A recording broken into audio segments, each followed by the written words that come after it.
This is one of the recordings that I would say that mostly it is an assessment. It's an assessment. I'm not giving evidence. I'm only giving an assessment. I'm looking at things holistically, round and whatever. It has to do with this Ruaraka OCS who was jailed for life for the murder of a person who had been placed in cells. Now, I want to look at it holistically from various angles. And yes, the OCS was rightly jailed for life, but there is more to it. And that is what made me now to come with my own assessment. It is unfortunate that the OCS himself, I've watched several interviews that he has been interviewed behind bars, and it's unfortunate. Uh, I don't see him. I don't see him being released. I'm seeing him spending there 15 or so years. So I don't see why he still insists on complete innocence.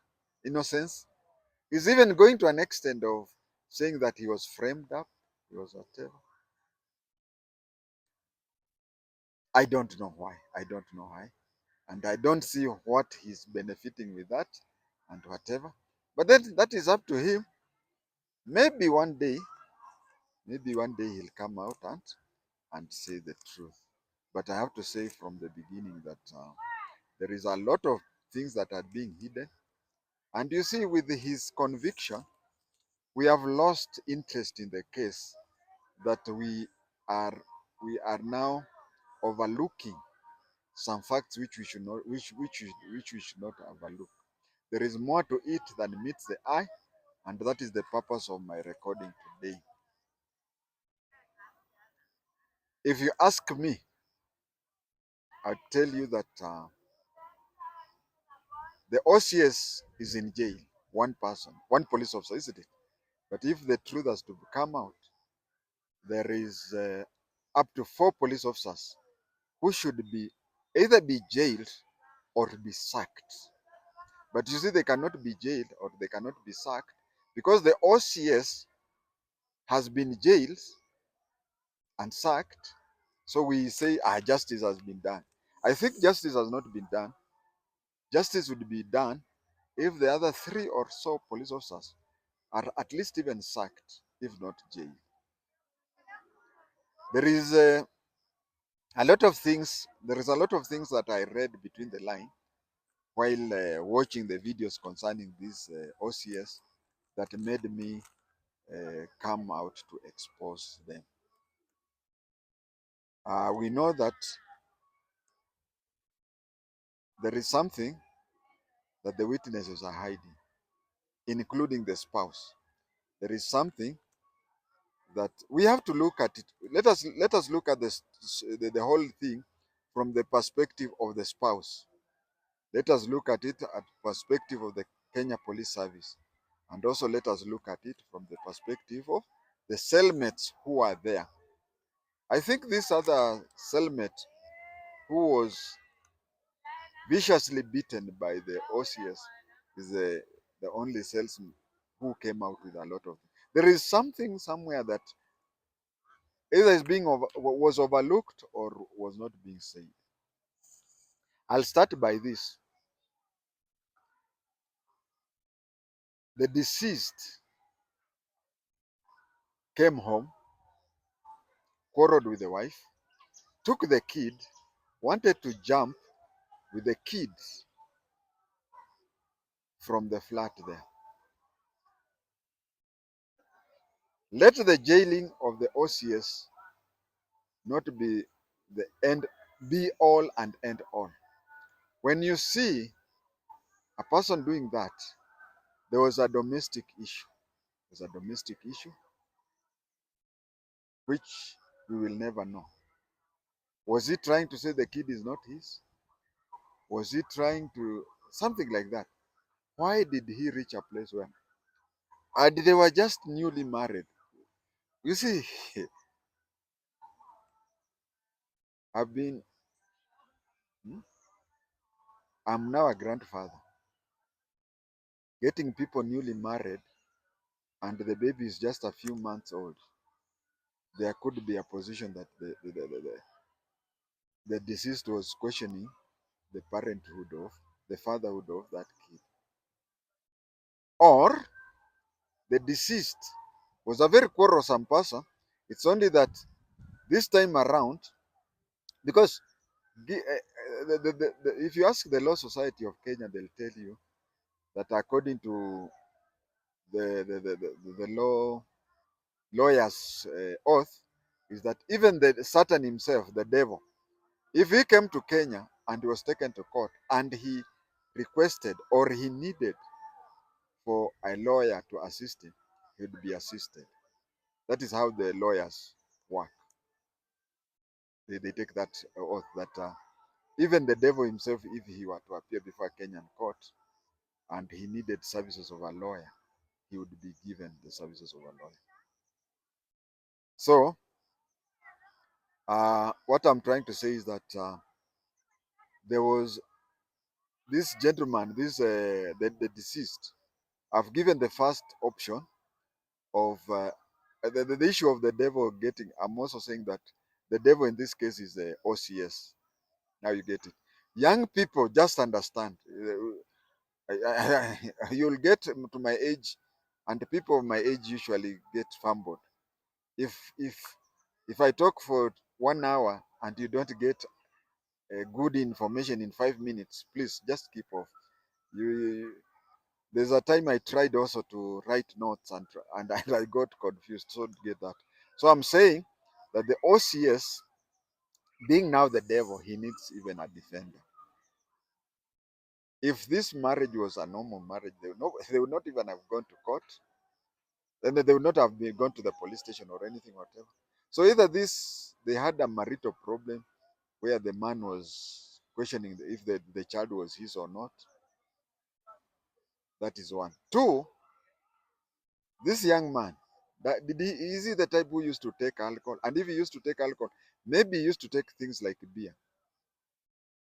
And somebody, now I'm trying to say the second version. It is possible that if it is not an issue of him questioning whether he was the father to the child, then there is also the question of he used to take beer, and maybe on that particular day, maybe somebody mixed beer, or even maybe he used not even to smoke bang, but somebody during that time said, vuta moshi moja ama ni mbili ama ni, because taking myself to be an example, I was tired. I used to take beer, not whiskey.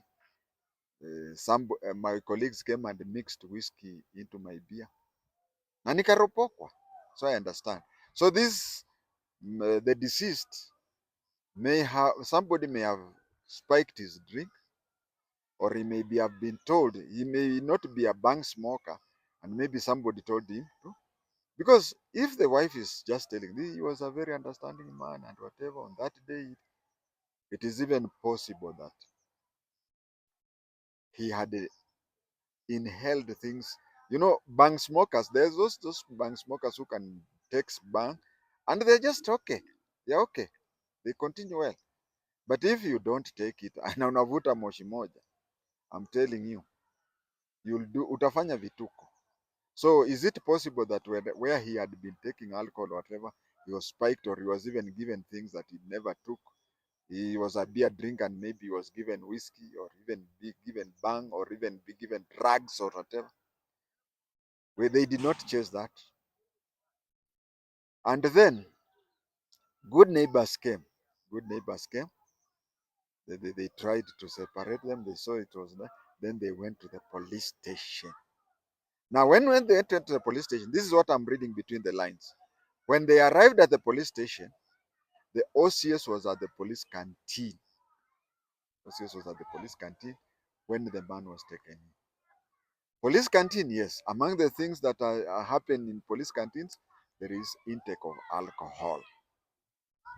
So when this man was taken in, the OCS may not have been innocent. It may not have been sober. The other thing I'm noticing, because he was called from the canteen, he was not sober. When he was taken away from the canteen, he came, but before he came, if you see the video recordings, the TV footage that the widow is talking, she's saying that after reporting and the man had been restrained and he was in the police station, she had some commotions. And she asked, just innocently, she asked them, what is that commotion there? And that is where I'm reading between the lines. The police officer did not tell her that your husband ameanza fujo. No. According to the video that I saw, she says that the police officer at the report office told her, tunajaribu kumpa ka discipline kidogo. Tunajaribu kumpa ka discipline kidogo. You see, okay, he was drunk. He may be knowingly or not unknowingly, he may have taken the hard stuff, whiskey or something, dry gin. He may even have smoked bang and is not a smoker. He may have done whatever. But there is no evidence of him at the police station becoming rough. There's no evidence. So the only evidence at the police station is that the woman who was about to become a widow,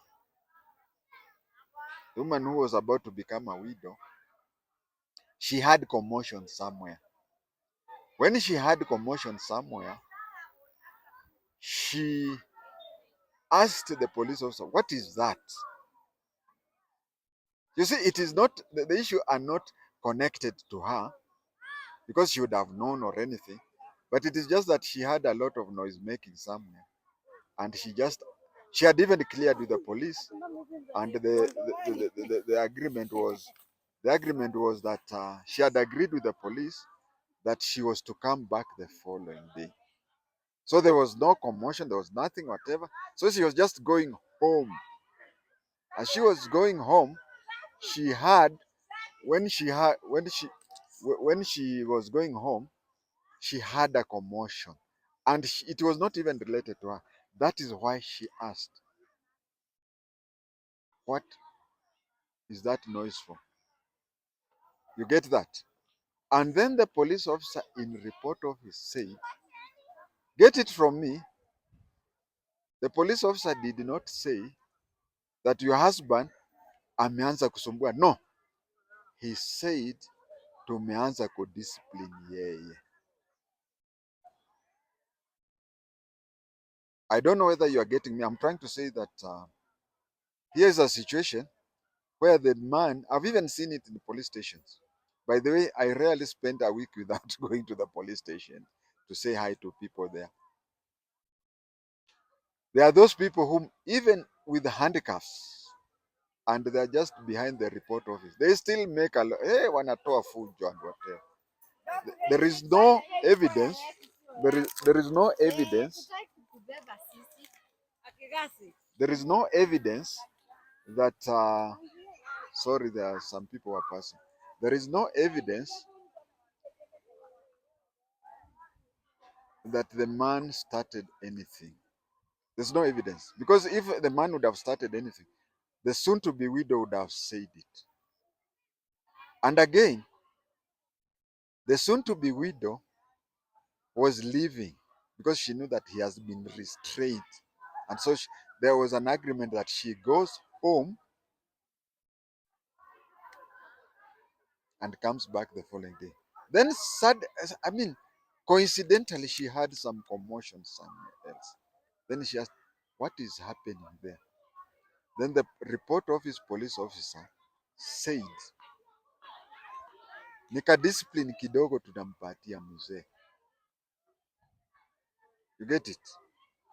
So up to that level, there is no evidence. There is no evidence at all of the man.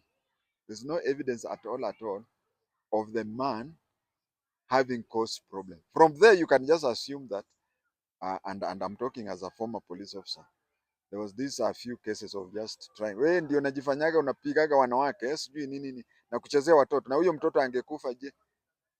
It started that. And it started before the OCS had come. Because if you hear the evidence of the widow, she's nowhere mentioning the OCS. So she mentions that it is the report office person who said tunampa ka discipline kidogo. So this person was not just beaten by the OCS alone. He was beaten by even the report office people. And from all that thing, there is no evidence to show at all that he was riotous within the police station. Everybody saying of how he was threatening to jump at the residence, so on, but at the police station, nobody's talking about it. So she goes, the OCS comes from the police canteen where alcohol is sold. Then he starts disciplining the person.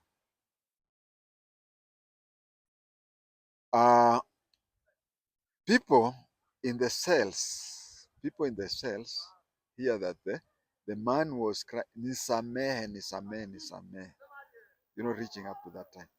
But then he went ahead and hit him with a metal bar. Hit him and even started the drownings interrogation type. Bado hata story haijafika katikati.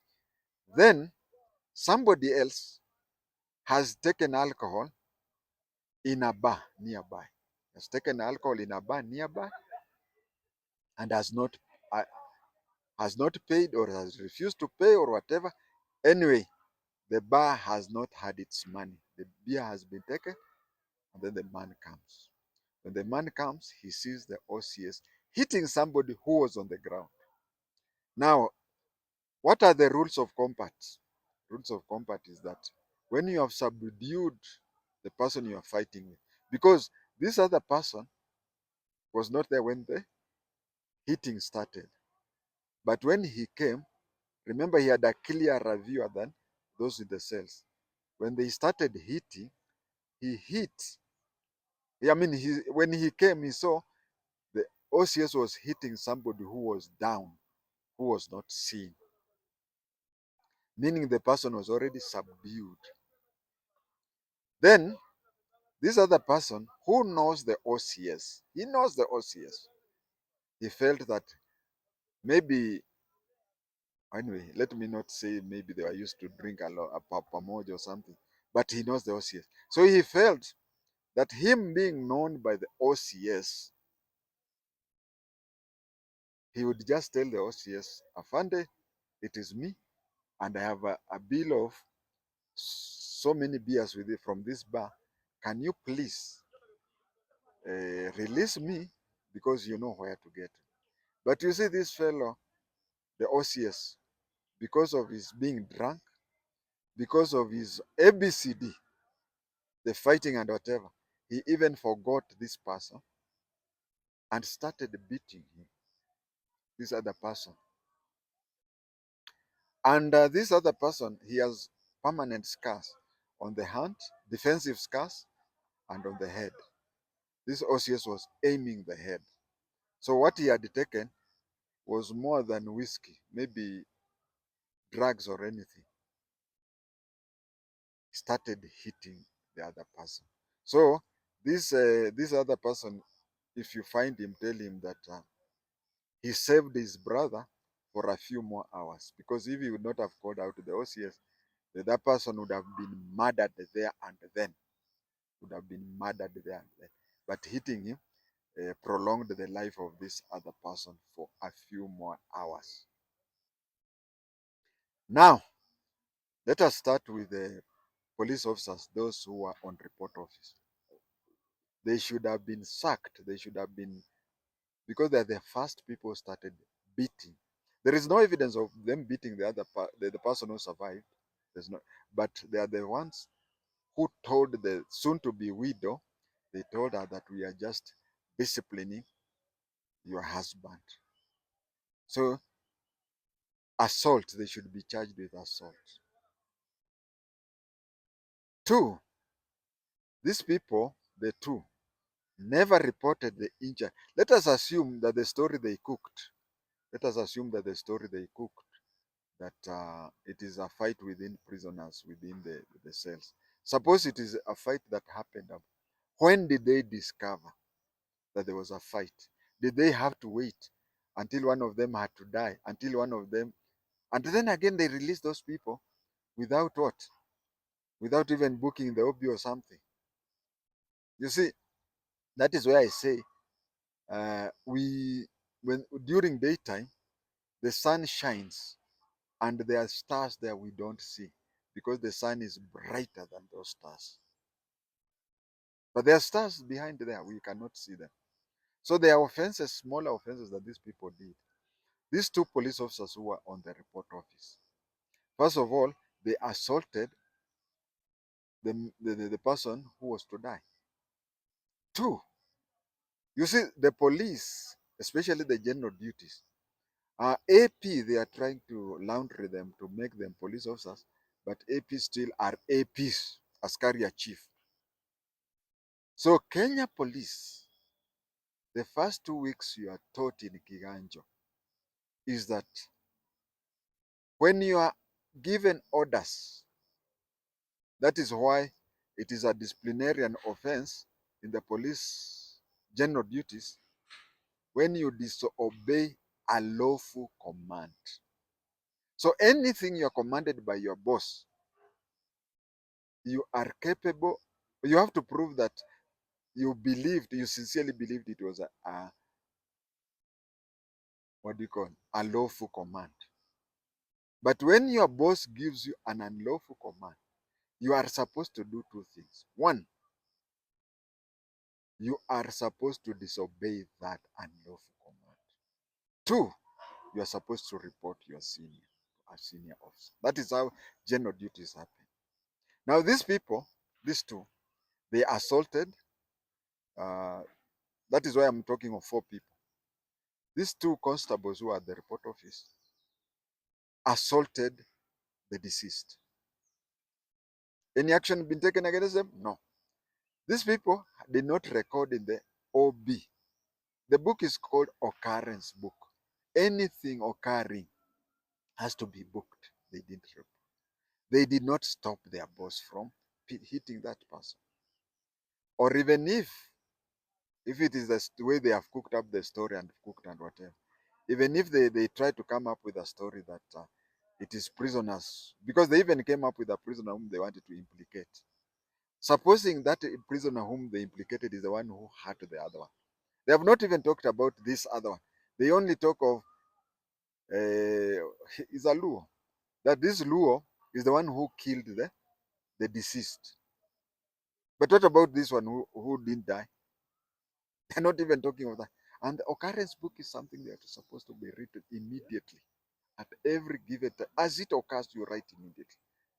Supposing it is this, okay, forgive me if I say Luo because I can't remember his name. Supposing this Luo fellow is the one who fought with the late or even killed the late, why did they stop it? Because the way the late was beaten was not just that case of people slapping each other and then you take them to different what do you call, different cells. You separate them. No, that beating was over a long time. Why didn't they stop that? Why didn't they book that one? Why did they have to book it days later? Why didn't they take that person to hospital until morning? So these 2 are supposed to be accomplices in the murder. They're even supposed to be jointly with him.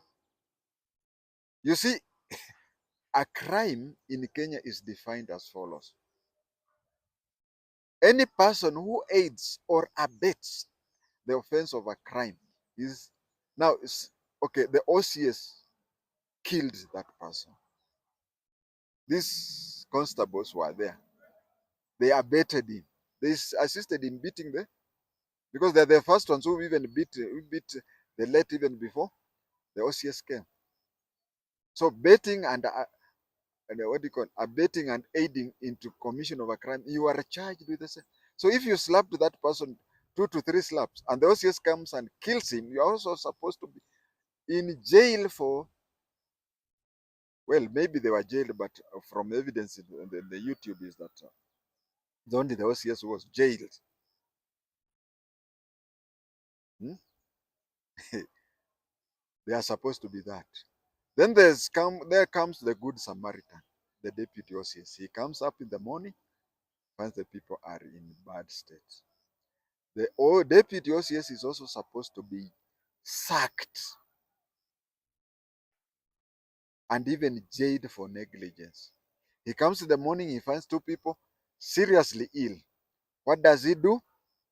He takes them to a hospital and dumps them there. He doesn't even supervise the booking or anything. He just dumps them there and leaves them there. Any police officer, even if you are a police officer and you are in a patrol vehicle and you find somebody dying on the road, you just don't go there and dump him into a hospital and run away. So that is why I say that, anyway, that is water under the bridge, and we cannot restart the case again.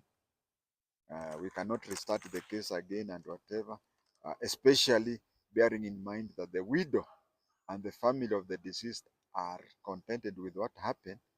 But then that is where I come up with my argument and say that even the 2 police officers who are on duty that night and the deputy OCS should not be in service right now. They should be out there to set, most of this punishment that people are given, sacking or anything, it is usually to set a good example to others. So that in the future, such a thing happens. If you are just new to a police station and such a thing, you now know that the OCS cannot just come and beat people up. After all, when the people are in cells, it is for the 2 constables who are there. Anything happening, they'll be blamed. They'll be blamed for whatever happened. They'll be blamed for whatever happened. So he comes up with a story that from jail, and all the time he's saying that he's innocent and people are framing him and whatever. We know, we know, we know 2 things. We know first of all that Ruaraka is not a good police station. It has and it used to have a person like Wanyama. We know that, and we know a lot of things. But have you ever found a thief who has been even caught red-handed and accepted whatever? This is just a straightforward case that he was trying to discipline somebody, and maybe because he was not sober, he he extended to an extent of maiming one person and killing the other. Why did he take? Why did he take the person who survived? Why is it the work of the OCS to pay for the hospitality, or to hold the hospitality and hospital 2 things? Is it his duty to go and pay him the 6,000, to go and even pay at the hospital and whatever, the delaying and whatever? My friends, although I'm not somebody who encourages people kuruka kesi, but then hata kama wewe principle yako ni kuruka, rukaga ile kesi iko na at least some reasonable reason. Hapana ruka tu kesi ambapo hata mtoto, hata boy scout akiinvestigate hiyo kesi ilikuwa namna hiyo. It is just unfortunate. It is also happens that it is such cases that you may find that I've seen several cases where you go to report domestic violence and the police are reluctant to interfere. Uh,